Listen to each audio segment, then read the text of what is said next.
Retour en plateau pour cette troisième partie d'émission, pour se projeter, je l'évoquais dans mon introduction, pour parler de cette campagne présidentielle. Lucile, vous me présentez vos invités, vous les connaissez bien parce que vous partagez des aventures depuis les assises. On a vu les images de ces assises 2021, c'est intéressant. D'abord, c'était techniquement pas simple, mais ça a été réussi. C'était vraiment techniquement pas simple, ils ont réussi un exploit. Est-ce que vous nous présentez vos invités, bien sûr, nos invités? Caroline Schindler qui s'occupe de toute l'organisation, de la coordination, qui est un élément clé, vraiment clé, une cheville et ouvrière. indispensable. Voilà. Et Mathieu, le président Mathieu de l'agence. Gabet. Mathieu Gabet, oui, je dis Mathieu parce que je ne connais pas. On est ravis de se reprojeter, Lucile, Voilà. dans les assises En 2022 année qui vont arriver. Voilà. Peut-être que pour commencer, tu peux nous faire un petit feedback de ta perception de ce qui s'est passé, de ce qui est sorti sur les assises. On voit quelques images, on vient d'en voir à l'instant des assises 2021. Qu'est-ce qu'on a retenu véritablement avant qu'on rentre un petit peu plus dans le détail de ce qui va se passer en matière de décideurs mobilisés. C'était près de 7000 décideurs qui étaient mobilisés. Il y a eu des live sessions, il y a eu des tables rondes, il y a eu des ateliers. Qu'est-ce que tu en retiens dans les grandes lignes pour le présenter finalement à toutes les entreprises et les institutions qui étaient présents l'année dernière et qui vont vouloir se projeter l'année prochaine, et à toutes celles et ceux qui vont vouloir nous rejoindre cette année? Oui. Déjà, une journée d'une richesse incroyable et un intérêt de la part des dirigeants pour venir à ce type d'événement, puisque autant en année 1, nous devions faire nos preuves, donc c'est un petit peu plus compliqué de les convaincre de rejoindre ces assises de la parité qui, encore une fois, ont une vocation de rassembler les femmes et les hommes. Moi, je défends Mordicus.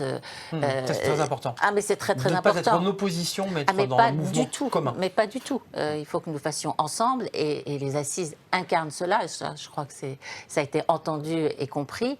Et durant cette journée, en réponse à ta question, Mathieu, c'est la diversité des personnes présentes autour des tables rondes, que ce soit dans les métiers techniques, des métiers d'ailleurs très très masculins, des politiques, des représentants des médias, et pas des moindres, puisqu'on avait les présidents, des start-upeuses qui sont venues pitcher. Là, le pitch, le mot est entendu par rapport à tout à l'heure. Effectivement, un très beau challenge start-up. On voit quelques images par rapport à ça. La charte d'engagement aussi, qui a été portée, on en reparlera tout à l'heure sur comment est-ce qu'on peut la faire vivre. Des études, on sait que Kantar a porté un certain nombre d'études, mais aussi Centrale Supélec, qui a réalisé une superbe étude pour justement mesurer quel était l'impact en termes de performance sur le sujet de la parité pour les entreprises, les 120 plus grandes entreprises françaises.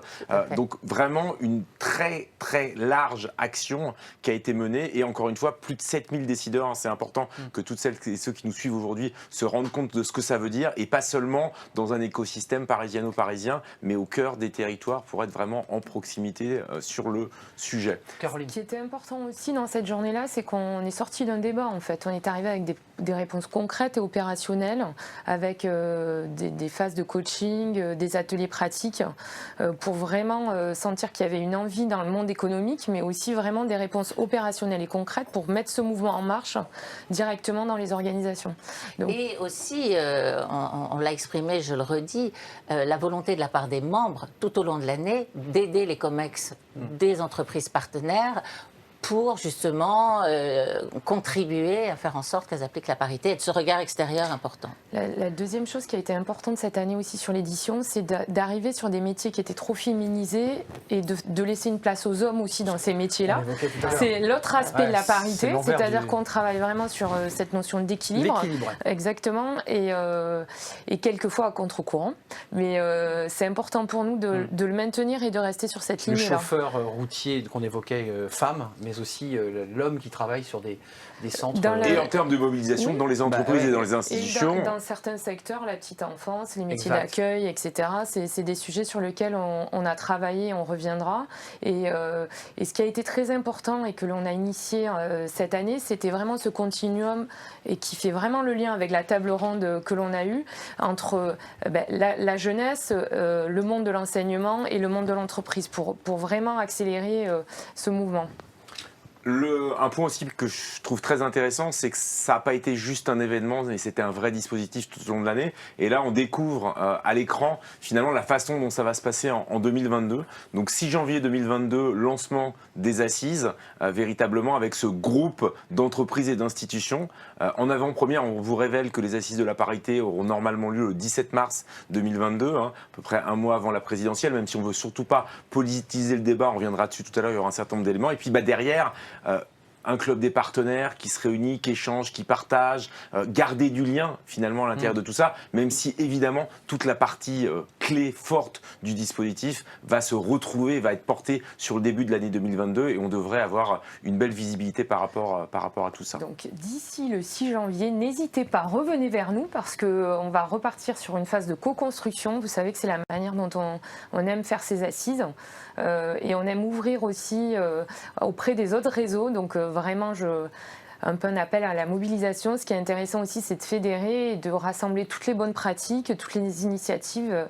N'hésitez pas d'ici là à revenir vers nous tous. Ce que tu dis, Caroline, est important. Souvent, on nous pose la question en disant finalement quel est le programme des assises, comment ça se passe. Alors oui, maintenant, on a un historique par rapport à ce qui a pu être fait. Mais ce qui est intéressant, c'est surtout cette logique de co-construction et puis surtout de vous donner clé en main tout un dispositif de communication prêt à utiliser. Ce qu'on a vu avec maintenant presque 3 ans de recul, c'est que la force du dispositif, ça va être d'y aller ensemble et que ça va être de vous faciliter la vie au sein de vos entreprises, au sein des directions de la communication, au sein des porteurs de projets chez vous pour que vous puissiez rendre ça visible, évidemment en interne, mais aussi auprès de votre écosystème. Et donc là, vous voyez tout ce qui est mis en place en matière de communication, en matière de kits et d'outils qui vous facilitent la vie. C'est très concret, c'est très opérationnel, Arnaud, mais ça permet vraiment de faire bouger les lignes. Peut-être que Caroline, tu peux aussi nous dire quelques éléments sur le volet médiatique.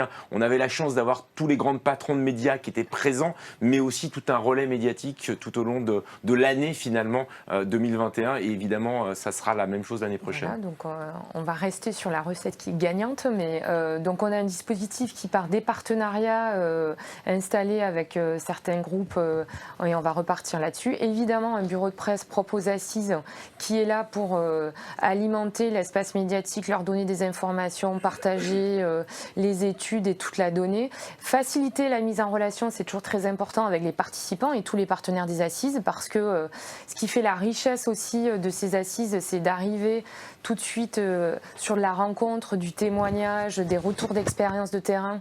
Et nous, on est vraiment là pour faciliter cette mise en relation et cette relation entre les journalistes, les médias et les participants des assises. Alors la question qu'on se pose maintenant, Arnaud, c'est qu'est-ce qui va se passer en 2022 ? Bien sûr, et en 2022, il y a la présidentielle, et vous les challengez avec la charte d'engagement, j'imagine ? Alors sur la présidentielle, Lucille, quelle est ta vision ? Bien, moi, je serais vraiment partisante d'interviewer dans la boule de cristal. les finalistes. Tout ce qu'ils comptent faire pour les femmes, mais pas pour faire joli. Attendez, Lucie, vous nous dites face caméra que vous leur lancez une invitation et que vous leur proposez de venir être challengés sur une liste de questions précises auxquelles ils vont devoir répondre ou s'y plier. Bien sûr, écoutez, je regarde la caméra et je leur dis que nous les recevrons et nous les questionnerons sur le programme qu'ils comptent mettre en place pour favoriser la place des femmes dans les sociétés, aider davantage les femmes battues, mais ça c'est un sujet qui est terriblement d'actualité et le gouvernement actuel s'en occupe, mais il faut faire toujours plus et toujours mieux. Enfin, aider la femme sur tous les sujets dans leur globalité. Ça, et on sera ravis de les écouter. Et ça aura un impact. L'année 2021 était l'année de l'impulsion. L'année 2022 pour les assises de la parité sera l'année de l'accélération. Caroline, tu peux nous expliquer ce que ça va vouloir dire concrètement le 17 mars 2022 et tout au long de l'année ? Alors l'année d'accélération, pourquoi ? Parce qu'il y a une impatience en fait finalement, il y a une forte envie, on l'a vu, il y a une forte envie. En fait, il n'y a plus de débat, donc maintenant on passe à l'accélération dans le changement et dans l'action. Et l'année dernière, on s'est créé les conditions de cette impulsion-là, et on a identifié un certain nombre de modalités pour transformer dans les organisations et les entreprises. Du dialogue entre les dirigeants et les parties prenantes des questions de parité, du dialogue entre le monde de l'entreprise et le monde de l'enseignement supérieur, du dialogue entre le monde de l'entreprise, le monde des médias et le monde de la culture. Donc on a les bonnes recettes aujourd'hui pour passer à l'étape suivante. Donc voilà pourquoi on parle d'accélération. Pourquoi on parle d'accélération? Parce qu'on se dit qu'on parle de Copé-Zimmermann, mais il y a plus de 10 ans. Plus de 10 ans se sont passés et on est encore à avoir les mêmes débats, les mêmes sujets. Donc nous, on a juste envie de se dire, on y va, hein. On a vécu une année difficile l'an dernier, on a eu le Covid, on a tous envie de passer à autre chose, on a envie de nouvelles sociétés, donc voilà, c'est le thème des assises cette année. Qu'on va décliner sur l'ensemble des éléments. C'est-à-dire qu'on est dans l'accélération, dans la facilitation des échanges, donc on va renforcer ce qui a été très apprécié l'an dernier, c'est-à-dire le networking, le dialogue vrai, franc, direct, concret. Se dire les choses. Exactement, donc c'est vraiment la manière dont on va revoir cette configuration à la fois en physique mais aussi dans de l'interactivité parce qu'on sait qu'il y a une appréciation. C'est vrai que tu le disais Arnaud, ça a été réalisé dans des conditions très particulières cette année, mais finalement ça a été extrêmement apprécié parce qu'on a pu regrouper dans l'immeuble de la Parité, hein, donc on a transformé l'agence en immeuble de la Parité pendant une journée. Avec des studios. Exactement, avec 3 studios, donc on va garder, on a fait une grande étude auprès de l'ensemble des participants et merci à tous pour vos différents retours, ce qui nous ont permis aussi évidemment de construire ça pour que ce soit en plus possible en adéquation avec ce que vous voulez mettre en œuvre. Donc de garder de la continuité, mais comme le disait Caroline, de donner plus d'échanges, plus de networking. Donc on aura un espace dédié en plus permettant d'abord d'avoir plus de participants pour entreprise. Et vous allez voir, on va aussi pouvoir intégrer un petit peu plus de parties prenantes. Donc de garder ce volet digital qui va nous permettre d'aller au cœur des territoires, d'embarquer toutes celles et ceux qui ne sont pas forcément dans ce quotidien de la parité et donc de participer au travers de ça à faire bouger les lignes, mais aussi de mobiliser toutes celles et ceux qui, à Paris, vont pouvoir faire bouger ça. Et on lance un appel à toutes les entreprises qui sont fortement présentes en province pour faire en sorte qu'on ait aussi des relais dans les entreprises partenaires. On reviendra dessus quand on sera un petit peu plus concret et qu'elles nous auront confirmé leur participation. Mais certaines nous ont dit qu'elles voulaient organiser une table ronde localement en région et donc il y aura aussi des relais régionaux. Donc du digital, du relais régional et du networking. Oui, c'est pas que les entreprises parisiennes et les grandes entreprises, c'est important de le dire. C'est tout le territoire qui doit être engagé. Et au-delà des frontières, parce que n'oublions pas qu'IWF est un réseau international et que cette année, nous comptons inviter des présidentes de pays européens et de s'inspirer de ce qui marche ailleurs. Les pays du Nord, souvent, qui sont cités en modèle, mais pas seulement d'ailleurs. Tout à fait. Caroline. C'est ce que j'allais ajouter. Donc on a quand même la présidence française au niveau européen à partir de janvier. Donc on va être dans cette ambiance aussi. Donc nous aussi, on va avoir la volonté d'avoir un pendant pour bénéficier des bonnes pratiques européennes. Et c'est vraiment la philosophie et les grandes évolutions pour cette année. Parmi les autres évolutions sur lesquelles on va revenir, c'est vraiment la volonté de rencontres entre les dirigeants et la jeunesse qui sont en attente. On a beaucoup parlé des métiers en tension depuis la relance. Là, on parle beaucoup des opportunités d'emploi et du nouveau rapport au monde du travail. Et on sait qu'il y a des réponses à travers la parité, la gestion de la parité. Donc ça va être aussi un axe sur lequel on va revenir. Donc là, vous avez les tables rondes de l'année dernière qui étaient présentes. Vous avez les CEO et membres de COMEX, en tout cas une sélection qui était là. On n'a même pas eu besoin de mettre qui c'était en dessous parce que vous en connaissez évidemment beaucoup. Voilà. Et encore une fois, à tous ceux qui nous suivent et qui étaient présents, merci pour votre mobilisation à très haut niveau. C'est ça qui a pu faire bouger les lignes. Donc on va garder cette recette qui gagne, mais évidemment, sous l'angle de l'accélération, tout ça va être revu, co-construit pour fabriquer les tables rondes de demain qui nous permettront en 2022 de faire bouger les lignes avec cette dimension politique, mais qui reste un petit aparté à l'intérieur de tout ça. Juste Lucile, pour qu'on y voit clair, vous challengez les candidats, s'ils viennent évidemment, parce que c'est un enjeu aussi important. C'est quoi votre objectif ? Quel est votre objectif final ? Quel est le dessein final de tout ce combat ? Parce que il y a une forme de combat, il faut faire bouger les lignes. C'est quoi le but ultime ? Qu'on n'ait plus besoin de faire des assises de la parité, que tout devienne fluide et normal. On espère bien, mais même peut-être avant, mais il y a encore du travail. J'ai envie de dire, pour aller plus loin, qu'il n'y ait plus de journée de la femme, qu'il y ait une journée de la parité, parce qu'on arrivait à symboliquement avoir une journée pour mettre en avant ces sujets, c'est qu'il n'y ait plus de sujet en fait. La finalité, c'est qu'il n'y ait plus de sujet. Vous parliez de la globalité de la situation des femmes, puisqu'on parle des femmes dans l'entreprise, de leur situation, de leur positionnement dans la hiérarchie, mais vous alliez plus loin, Lucile. Oui, bien sûr. C'est la femme dans sa globalité. C'est la femme dans sa globalité. Et toujours sans mettre l'homme de côté, parce qu'il ne faut pas qu'il se sente exclu. Il a des filles, il a des épouses. Donc c'est vraiment un combat commun. Ce que vous décrivez là à travers cette animation graphique, c'est qu'on voit que les entreprises vont presque plus vite que le politique. Le politique est souvent un peu en retard par rapport à la modernité de certaines entreprises qui avancent vite. Et surtout, on a vu le fait que ce soit porté dans les structures au plus haut niveau, l'impact interne que ça a généré, l'impact vis-à-vis des fournisseurs, des clients des différentes entreprises. C'est de la marque employeur. Donc on a déjà réussi à faire bouger certaines lignes, il faut continuer à aller plus loin. Donc des tables rondes, des ateliers, vous retrouvez aussi là les thématiques qu'on avait l'année dernière qui vont être évidemment rechallengées sur le thème de l'accélération pour donner de la nouveauté par rapport à tout ça. 17 mars, on rappelle la date. 17 mars 2022. Date potentielle, ça sera le 17 mars. Voilà, les ateliers s'adressent à tout le monde. C'est intéressant aussi de voir que les sujets de parité en fait ont un impact en fonction des fonctions dans les organisations, peuvent avoir des biais différents. Là, on a illustré avec les sujets de négociation à l'international, des enjeux culturels, sur certains métiers aussi.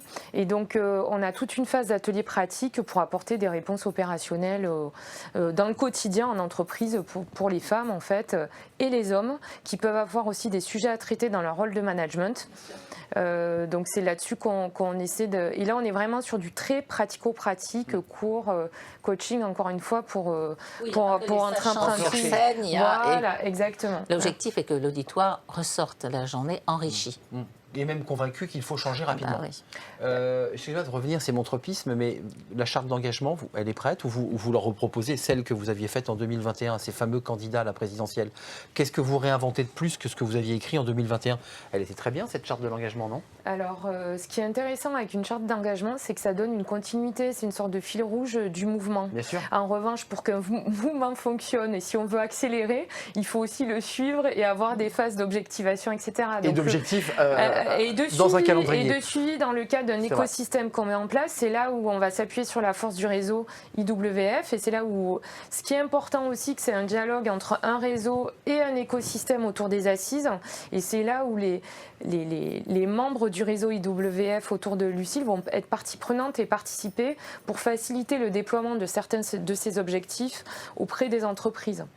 Donc c'est un peu un point de départ, cette charte d'engagement. D'accord. Et vous n'avez pas répondu, vous la réécrivez avec des choses nouvelles, parce que depuis un an, ça a bougé, où vous dites, après tout, entre 2021 et 2022, ce qu'on proposera aux candidats, peu de choses ont évolué. Je ne sais pas, qu'est-ce que vous en pensez, Mathieu? Je pense qu'il y a beaucoup de choses très intéressantes. Comme le disait Caroline, il y a de la mise en place à faire, il y a forcément du toilettage et des choses à faire bouger. C'est ça. Mais encore une fois, on est dans un mouvement qui est collaboratif, et ce sera intéressant de voir tous celles et ceux qui étaient présents. Est-ce qu'il y a des choses qu'on veut faire bouger? Est-ce qu'ils ont commencé à le mettre en place? Leur avis compte. Des besoins par rapport à ça. Et puis, il ne faut pas oublier aussi, il faut rester très humble par rapport à ça, c'est que les entreprises et les institutions ne nous ont pas attendus pour mettre en place tout ça. Donc, ça doit être un cadre dans lequel ils doivent pouvoir s'intégrer. Après, ils ont déjà fait plein de choses aussi par ailleurs. Donc, c'est de garder cette guidance un peu globale. Maintenant, après, à chacun de le mettre en œuvre. Et de vivre en fonction de son secteur, de son activité, évidemment. Et c'est pas la Constitution non plus. Certains sont allés beaucoup plus loin que ce qu'il y a décrit dans cette charte. Donc c'est plus. On peut peut-être reparler des startups. Arnaud, on avait un jeune start-upper puisqu'on avait Hugo tout à l'heure qui était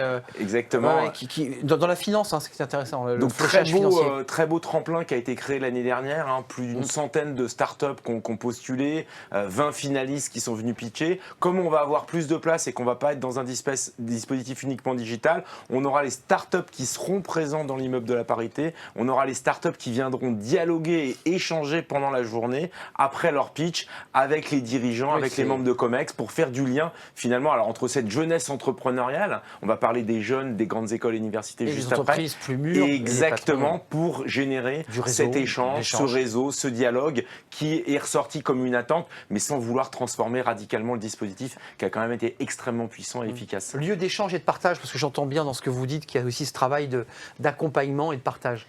Petite précision sur les startups. Caroline, petite précision. Là encore, on s'intéresse aux femmes entrepreneuses ou aux co-directions.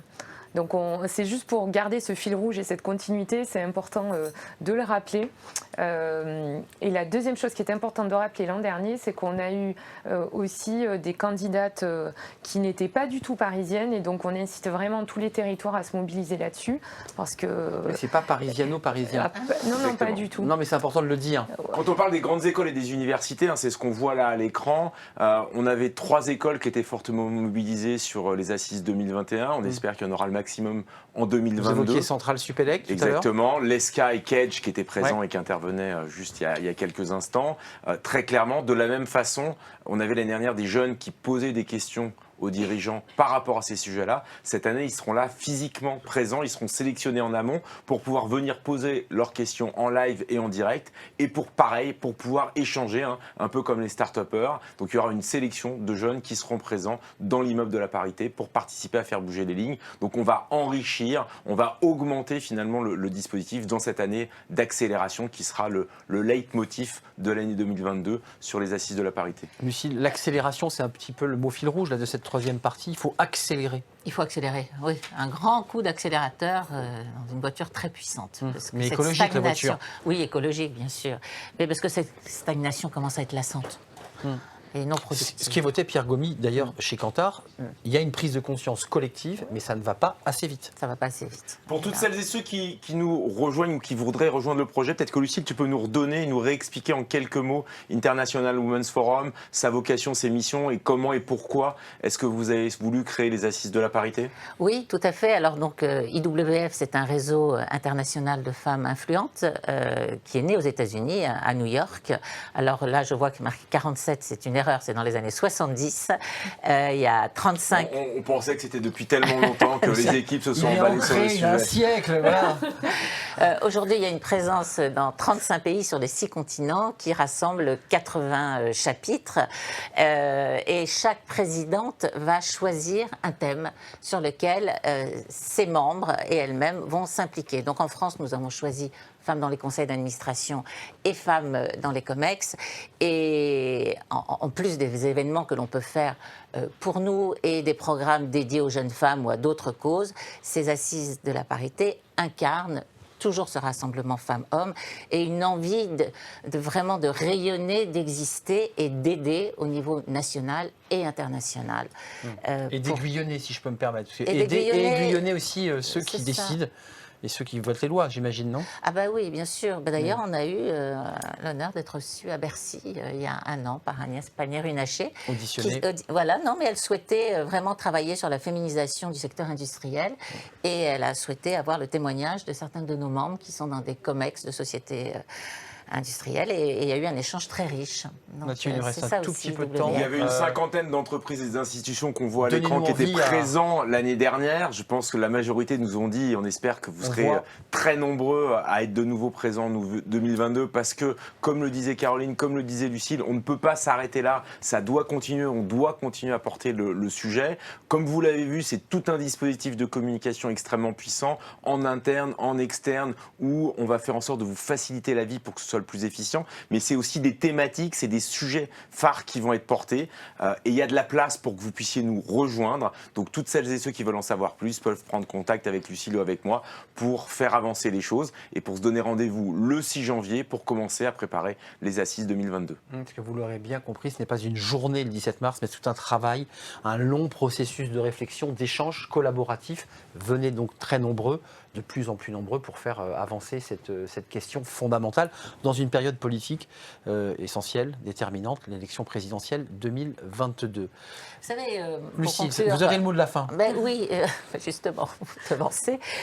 Quand vous avez des présidents comme Atos et Naval Group qui sont nos partenaires et qui disent il est grand temps d'arrêter d'être dans des schémas anciens et de rassembler et de recruter des femmes pour faire ensemble, ça fait du bien émotionnellement. Ils seront là. Ils seront là à partir du 6 janvier, Mathieu et Caroline, pour ce long processus d'accélération pour aller jusqu'au 17 mars. Et après, évidemment, tout ça se poursuivra, ça va sans dire. Merci Mathieu Gabet, merci Caroline Chalindar, c'était un plaisir de vous accueillir sur le plateau. Puis merci Lucile et Jean-Pierre, j'ai partagé un bon moment avec vous pendant plus d'une heure sur ce plateau, dans du diagnostic, de l'échange, des moments de vie aussi et de partage. Merci à vous qui nous avez suivis, évidemment, qui étiez connectés, car le studio est vide, mais vous étiez très nombreux de l'autre côté de la caméra. Merci à vous. Merci au Studio Victoire et à toutes les équipes techniques, évidemment, qui nous ont aidés à vivre ce moment. Et puis, merci à vous qui étiez devant vos écrans. À très, très bientôt. Au revoir. Au revoir, à bientôt. Et on termine sur ces images justement que vous avez vues tout à l'heure, ces images qui vous vont donner envie, j'imagine, de pouvoir vous engager sur le chemin de la parité et de l'égalité. Regardez, ce sont ces images.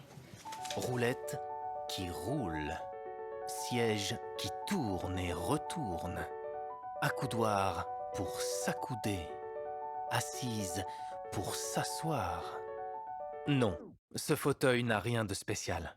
Pourtant, bien occupé, il peut rapporter 10% de croissance. Plus de femmes au poste clé, on a tous à gagner.